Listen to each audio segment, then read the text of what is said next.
ಜ್ಯೋತಿ ಜ್ಯೋತಿ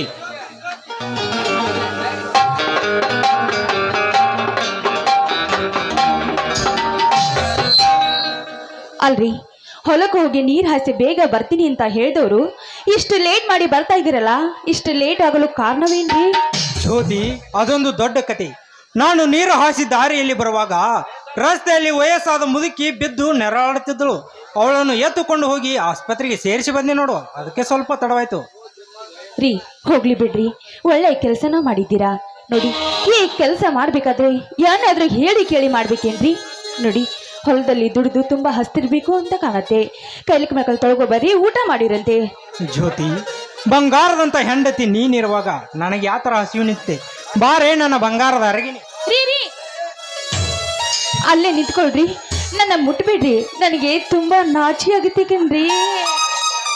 ಆ ನಿನ್ನ ನಾಚಿಕೆ ಏಕೆಂದು ಈ ನಿನ್ನ ಪ್ರೀತಿಯ ಪತಿರಾಯಣ ಮುಂದೆ ತುಟ್ಟಿ ಬಿಚ್ಚಿ ಹೇಳಬಾರ್ದೆ ನನ್ನಲ್ಲೇ? ರೀ, ನನಗೂ ನಿಮ್ಮ ಮುಂದೆ ಹೇಳಬೇಕು ಅಂತ ಸಂತೋಷ ಉಕ್ಕಿ ಬರ್ತಾ ಇದೆ ರೀ. ಆದ್ರೆ ನಿಮ್ಮನ್ನ ನೋಡ್ತಾ ಇದ್ರೆ ನನಗೆ ಮಾತೇ ಬರ್ತಾ ಇಲ್ಲ ರೀ. ಆ ನಿನ್ನ ನಾಚಿಕೆ ಏಕೆಂದು ಈ ನಿನ್ನ ಪ್ರೀತಿಯ ಗಂಡನ ಮುಂದೆ ತುಟಿ ಬಿಚ್ಚಿ ಹೇಳಬಾರ್ದೆ ನನ್ನಲ್ಲೇ? ಹೇಳ್ತೀನಿ, ಈ ಸುದ್ದಿಯನ್ನು ನಿಮಗೆ ತಿಳಿಸ್ಲಾರೆ ಇರ್ತೀನೇನ್ರಿ? ರೀ, ಈಗ ನೀನು 3 ತಿಂಗಳು ಗರ್ಭಿಣಿ ರೀ. ನನಗೆ ಎಂತ ಸಂತೋಷದ ಸುದ್ದಿ ಹೇಳಿ ನನ್ನ ಸುಂದರ ಸುಕುಮಾರಿ. ನಮ್ಮ ಮದುವೆಯಾಗಿ ಇಷ್ಟು ವರ್ಷ ಕಳೆದರೂ ನಮಗೆ ಮಕ್ಕಳ ಭಾಗ್ಯ ದೊರಕಿರಲಿಕ್ಕಿಲ್ಲ ಅಂದಾಗ ನನ್ನ ಜೀವನದಲ್ಲಿ ಸುಖವೇ ಇಲ್ಲ ಎಂದು ತಿಳಿದಿದ್ದೆ. ಆ ಸುಖದ ಸುರಿಮಳೆ ಎಂದು ಬಂದದು ಒದಗಿತು. ಇಂಥ ಸಂತೋಷದ ಸಮಯದಲ್ಲಿ ನನ್ನ ಹೃದಯ ಕಡಲು ತುಂಬಿ ಹರಿಯುವಂತೆ ಒಂದು ಇಂಪಾದ ಗೀತೆಯನ್ನು ಹಾಡಬಾರದು ನನ್ನಲ್ಲೇ? ಆಗ್ಲಿ ರೀ, ನಿಮ್ಮ ಆಸೆ ಅಂತೆ ಆಗ್ಲಿ.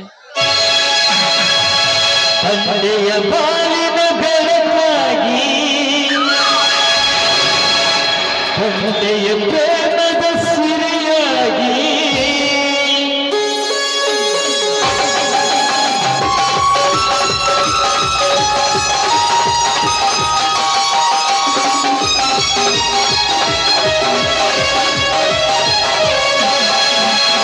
ತಂದೆಯ ಬಾಳಿನ ಬೆಳಕಾಗಿ, ತಂದೆಯ ಪ್ರೇಮದ ಸಿರಿಯಾಗಿ, ನನಗಾಗಿ ನನ್ನ ಜೊತೆಯಾಗಿ, ನನಗಾಗಿ ನನ್ನ ಜೊತೆಯಾಗಿ,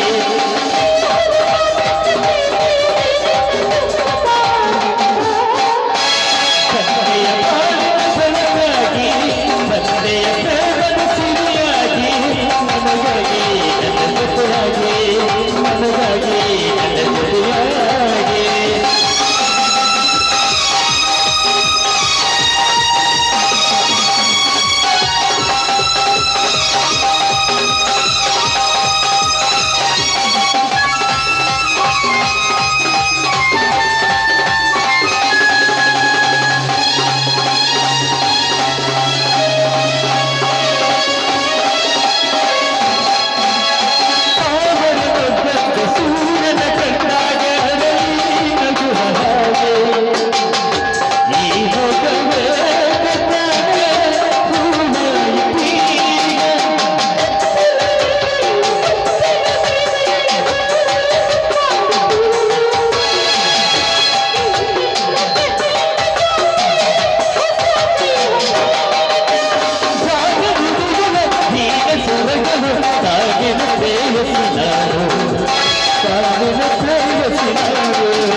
ಹಾ ಜ್ಯೋತಿ, ನಾನು ಹೊಲದ ಕಡೆಗೆ ಹೋಗಿ ಹೊಲದಲ್ಲಿ ಎತ್ತುಗಳಿಗೆ ಮೇವು ಹಾಕಿ ಬರ್ತೇನೆ.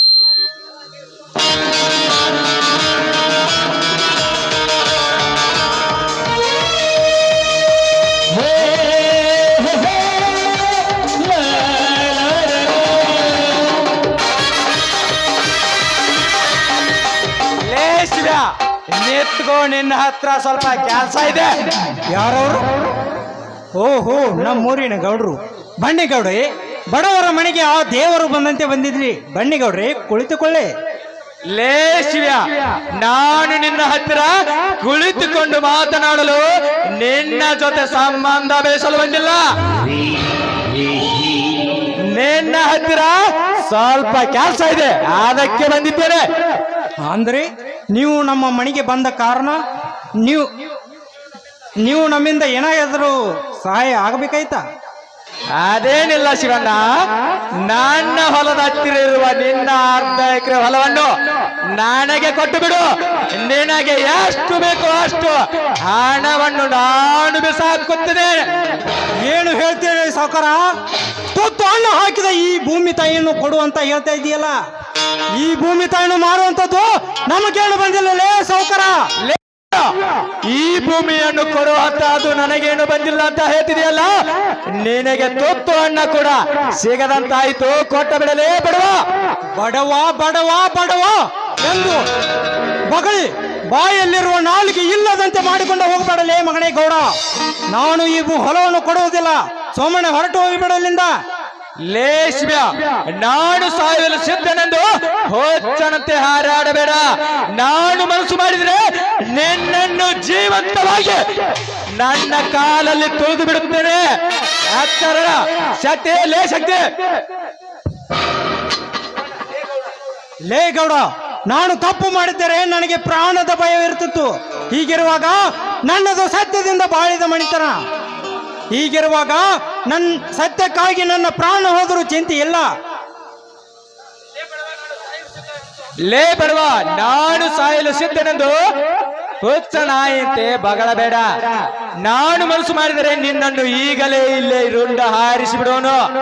ಸೋಮನೆ, ಕೊಟ್ಟು ಬಿಡಲಿ ನಿನ್ನ ಹೊಲವನ್ನು. ಶಕ್ತಿ, ಶಕ್ತಿ. ಅಪ್ಪಣೆ ಆಗಲಿ ಗೌಡ್ರಿ. ಈ ಬಿಕಾರಿ ಸಾಯಲು ಸಿದ್ಧನೆಂದು ಹೋಚ್ಚನಂತೆ ಹಾರಾಡ್ತಿರುವನು. ಇವನು ನಿನ್ನ ಶಕ್ತಿ ಎಂದು 100 ರುಂಡವನ್ನು ಕತ್ತರಿಸು ತೋರಿಸು. ಆಗ ಗೊತ್ತಾಗುವುದು ಈ ಗೌಡನ ಗಾತ್ಯನೆಂದು.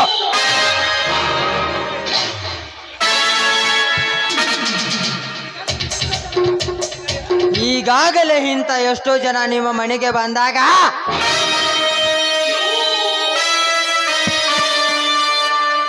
ಅವರ ರುಂಡ ಚಂಡಾಡಿದ್ದೇನೆ. ಹೀಗಿರುವಾಗ ಈ ಬಡವನು ಯಾವ ಮಹಾನನಿಗೆ ಇವನ ಕೈ ಮುಷ್ಟಿಯಲ್ಲೇ ಕೊಲ್ಲುತ್ತೇನೆ. ಗೌಡ್ರಿ, ಬೇಡ ಗೌಡ್ರಿ, ನಿಮ್ಮ ಕಾಲು ಹಿಡಿದು ಬೇಡಿಕೊಳ್ತೀನಿ. ನನ್ನ ಗಂಡನನ್ನು ಕೊಲ್ಬೇಡಿ ಗೌಡ್ರಿ. ನನ್ನ ಗಂಡ ಏನು ಅಪರಾಧ ಮಾಡಿದ್ರು ಕೂಡ ನಿಮ್ಮ ಒಡ ಹುಟ್ಟಿದ ತಂಗಿ ಅಂತ ನನಗೆ ಪತಿಯ ಭಿಕ್ಷೆ ಕೊಡಿ ಗೌಡ್ರಿ, ಪತಿಯ ಭಿಕ್ಷೆ ಕೊಡಿ. ನಿತ್ಯ ನಿಮ್ಮಂತ 100 ಮಂದಿ ಬಂದು ಕಣ್ಣೀರು ಹರಿಸಿದರೆ ಆ ಕಣ್ಣೀರಿಗೆ ಬೆಲೆನೇ ಇಲ್ಲ.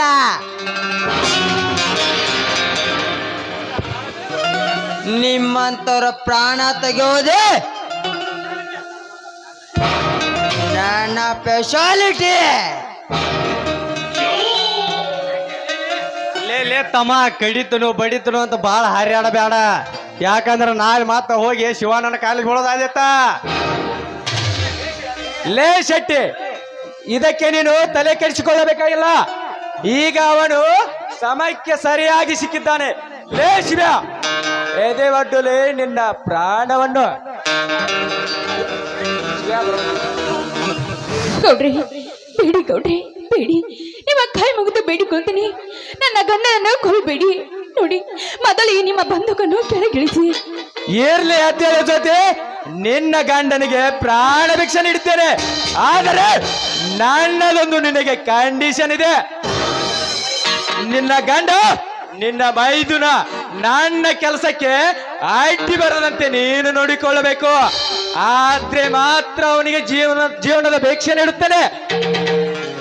ಆಗ್ಲಿ ಗೌಡ್ರಿ, ನಿಮ್ಮ ತಂಟೆಗೆ ಬರದಂತೆ ನಾನು ನೋಡಿಕೊಳ್ತೇನೆ. ಹೋ ಆಯ್ತು, ಬನ್ನಿ ಹೋಗೋಣ.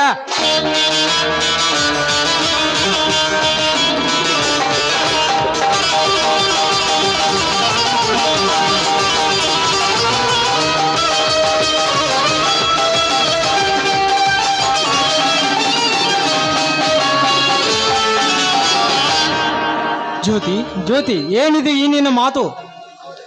ಹೌದು ರೀ, ಅವರು ಶ್ರೀಮಂತರು, ನಾವು ಬಡವರು. ಈ ಬಡದಾಟ ಈ ಬಡವರಿಗೆ ಯಾಕ್ರಿ ರೀ? ಅವರು ಮಾತು ಕೇಳ್ತಾ ಇದ್ರೆ ನನಗೆ ಯಾಕೋ ತುಂಬಾ ಭಯ ಆಗ್ತಾ ಇತ್ತು ರೀ. ಅದಕ್ಕೆ ಅವರಿಗೆ ಮಾತು ಕೊಟ್ಟು ಬಿಟ್ಟೇರಿ ರೀ. ನನ್ನ ಮೈದನ ಚಂದ್ರು 3 ದಿನ ಆಯ್ತು ಊರಿಗೆ ಹೋಗ್ತೀನಿ ಅಂತ ಹೋದವನು ಇನ್ನೂ ಯಾಕೋ ಬರ್ಲಿಲ್ಲಲ್ರಿ. ಯಾಕ್ರಿ ಇಷ್ಟು ಲೇಟ್ ಆಯ್ತು? ಹಾ ಜ್ಯೋತಿ, ನನ್ನ ತಮ್ಮನನ್ನು ಕೇಳಿದೆಯಲ್ಲ, ಕೇಳುವಷ್ಟರಲ್ಲಿ ಬಂದೇ ಬಿಟ್ಟ ನೋಡು. ಅತಿಗೆ ನನ್ನೇ ದಾರಿನ ಕಾಯ್ತಾ ಇರತ್ತ ಕಾಣ್ತಾ ಇದೆಯಲ್ಲ. ಹೌದಪ್ಪ ಮೈದನ, ನೀನು ಇನ್ನು ಯಾಕೋ ಬರ್ಲಿಲ್ಲ ಅಂತ ನನ್ನ ಮನಸ್ಸಿಗೆ ತುಂಬಾ ಬೇಸರವಾಗಿತ್ತು. ಅದಕ್ಕೆ ನಿನ್ನ ನೆನೆಸುತ್ತಾ ನಿನ್ನ ದಾರಿ ಕಾಯುತ್ತಾ ನಿಂತಿದ್ದೀವಪ್ಪ. ಅತ್ತಿಗೆ ನಾನು ಬರಲು ರೆಡಿ ಆಗಿದ್ದೆ ಅತ್ತಿಗೆ. ಅಲ್ಲಿನ ಜನ ನನ್ನನ್ನು ತಡೆದರು, ಅದಕ್ಕೆ ಬರಲು ಇಷ್ಟು ತಡವಾಯ್ತು ಅತ್ತಿಗೆ. ತಮ್ಮ ಚಂದ್ರು, ಅಲ್ಲಿ ಎಲ್ಲರೂ ಚೆನ್ನಾಗಿದ್ದಾರೇನಪ್ಪ? ಚೆನ್ನಾಗಿದ್ದಾರಣ್ಣ. ಅಲ್ಲಿ ಎಲ್ಲ ಜನರು ದೇವ್ರಂತವ್ರಣ್ಣ. ಅವ್ರಿಗೆ ಕಾಲಕ್ಕೆ ಮಳೆ ಬೆಳೆ ಬರ್ತಾ ಇದೇನ, ಅಂದ ಹಾಗೆ ಅವರು ಪುಣ್ಯವಂತರಣ್ಣ, ಪುಣ್ಯವಂತರು. ಮೈದನ ಇದ್ದೇನಪ್ಪ, ಎಲ್ಲರೂ ಅಲ್ಲಿ ಚೆನ್ನಾಗಿದ್ದಾರ. ಎಲ್ಲರೂ ದೇವರ ಆಶೀರ್ವಾದಪ್ಪ. ಆ ದೇವರಿಗಿಂತ ದೊಡ್ಡವರು ಯಾರು ಇಲ್ಲಪ್ಪ, ದೇವರ ಆಶೀರ್ವಾದ. ಮೈದನ, ಮೊದಲು ನಿನ್ನ ಡ್ರೆಸ್ ಚೇಂಜ್ ಮಾಡು, ಎಲ್ಲರೂ ಸೇರಿ ಊಟ ಮಾಡೋಣ. ಆಯ್ತು ಅತ್ತಿಗೆ. ನನ್ನ ತಂದೆ ತಾಯಿ ಅಂತ ನಿಮ್ಮ ಹೃದಯದಲ್ಲಿಟ್ಟು ನನ್ನನ್ನು ಜೋಪಾನ ಮಾಡುತ್ತಾ ಬಂದಿದ್ದೀರಿ. ನಿಮ್ಮ ನೆರಳಲ್ಲಿ ಬೆಳೆದ ನನ್ನ ಜನ್ಮ ಸಾರ್ಥಕ ಆಯ್ತು ಅತ್ತಿಗೆ, ಸಾರ್ಥಕವಾಯ್ತು. ಇರಲಿ ತಮ್ಮ, ನಾನೇನು ದೊಡ್ಡ ಕೆಲಸ ಮಾಡಿದ್ದೀವಿ. ನಮ್ಮನ್ನೆಲ್ಲರನ್ನು ಕಾಪಾಡುವನು ಮೇಲಿರೋನು ಪರಮಾತ್ಮ. ಹೌದಣ್ಣ, ನಮ್ಮೆಲ್ಲರಿಗೆ ಅಷ್ಟೇ ಅಲ್ಲಣ್ಣ, ಇಡೀ ಜೀವರಾಶಿಗಲ್ಲ ಅವನೇ ಆಶೆಯಣ್ಣ. ಅಂದ ಹಾಗೆ ಆ ರುದ್ರೇಗೌಡ ತನ್ನಲ್ಲಿ ದುಡ್ಡಿದೆ ಅಂದು ಎಷ್ಟು ಬಡ ಮಕ್ಕಳನ್ನು, ಪಾಪ ಬಡವರ ಮೇಲೆ ಕರುಣೆ ಇಲ್ಲ ಅಣ್ಣ. ಇಂಥ ಸ್ವಚ್ಛಲ ಶ್ರೀಮಂತನನ್ನು ನೋಡಿದರೆ ನನ್ನ ರಕ್ತ ರೊಚ್ಚಿಗೆ ಇರ್ತದೆ ಅಣ್ಣ. ಶ್ರೀಮಂತಿಕೆ ಅಡಗಿಸಲು ಬೇಡ ತಮ್ಮ, ಬೇಡ. ಅದೇನು ಅಂತಾರಲ್ಲ, ಉಪ್ಪು ತಿಂದವನು ನೀರು ಕುಡಿಯಲೇಬೇಕು. ಹಾಗೆ ಒಂದು ದಿನ ಈ ಸಮಾಜದ ಜನರು ಅವನು ಸೊಕ್ಕನ್ನು ಮುರಿದು ಜೈಲಿನ ಕಂಬಿ ಎಣಿಸುವಂತೆ ಮಾಡ್ತಾರೆ. ಆ ಕೆಟ್ಟ ಗೌಡನ ತಂಟೆ ನಿನಗ್ಯಾಕಪ್ಪ? ನಡೆ ಹೋಗೋಣ. ಅಣ್ಣ ಅತ್ತಿಗೆ, ನನ್ನ ಹೆತ್ತ ಮಗನಂತೆ ತಿದ್ದಿ ಬುದ್ಧಿ ಕಲಿಸಿ ನಿಮ್ಮನ್ನು ಆ ರಾಮದೂತ ಹನುಮಂತನಂತೆ ನನ್ನ ಹೃದಯ ಮಂದಿರದಲ್ಲಿಟ್ಟು ಪೂಜಿಸುವೆ. ಈ ಸಮಯದಲ್ಲಿ ನನಗೆ ಆನಂದಕ್ಕೆ ಪಾರವೇ ಇಲ್ಲಣ್ಣ. ತಮ್ಮ ಚಂದ್ರು, ಇಬ್ಬರು ಸೇರಿ ಒಟ್ಟಿಗೆ ಊಟ ಮಾಡೋಣ ಬಾತಮ್ಮ. ನನಗೆ ಹೊಲದಲ್ಲಿ ಸ್ವಲ್ಪ ಕೆಲಸವಿದೆ, ನಾನು ಹೋಗಿ ಬರ್ತೀನಿ. ಅಣ್ಣ, ಇಂಥ ಮುದ್ದಾದ ಹೆಂಡ್ತಿನ ಮನ್ಯಾಗ ಇಡುವಂದ ಹೊಲಕ್ಕೆ ಹೋಗ್ಕಣ ಐತಲ್ಲ ಅಣ್ಣ, ನನಗ್ ಗೊತ್ತೈತಿ. ಬಾ. ಏನಪ್ಪ ನನ್ನ ಮುದ್ದಿನ ಮೈದನ, ಹೊಲದಲ್ಲಿ ಕೆಲಸ ಮಾಡ್ತು ಬಿಟ್ಟ ಹೆಂಡತಿ ಬಂದು ಕುಂದ್ರ ಹೊಲದಾಗ ಕೆಲಸ ನೀ ಮಾಡ್ತೀಯನ? ಬಾರಪ್ಪ, ಬಿಸಿ ಆಗಿ ಅಡಿಗೆ ಮಾಡಿದ್ದೀನಿ, ಎಲ್ಲ ಸೇರಿ ಊಟ ಮಾಡೋಣ ಅಂತ ನನ್ನ ಕಿಲಾಡಿ ರಾಮ. ಅತ್ತಿಗೆ, ಅದಕ್ಕೂ ಮುಂಚೆ ನಿಮ್ಮ ಮಧುರವಾದ ಕಂಠದಲ್ಲಿ ನನ್ನ ಸಲುವಾಗಿ ಒಂದು ಗೀತೆ ಹಾಡಬಾರದೆ? ಆಗ್ಲಿ ಮೈದನ, ನಿನ್ನ ಆಸೆ ಅಂತೆ. ಹಸಿದಾಗ ನೀರು ಹೊಡೆದಿದ್ದ ಮೇಲೆ ಪ್ರೀತಿ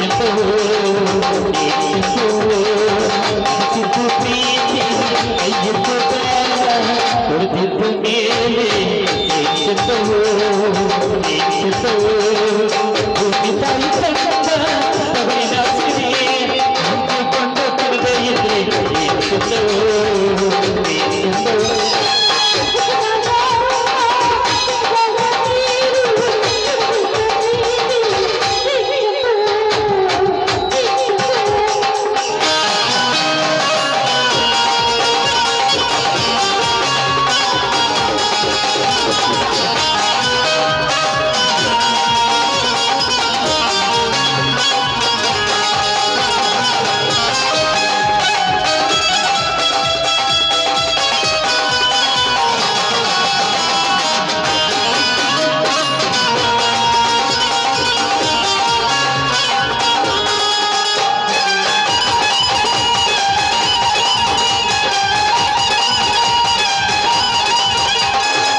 ಬಾರಪ್ಪ ಈಗಾರ ಎಲ್ಲರೂ ಸೇರಿ ಊಟ ಮಾಡೋಣ.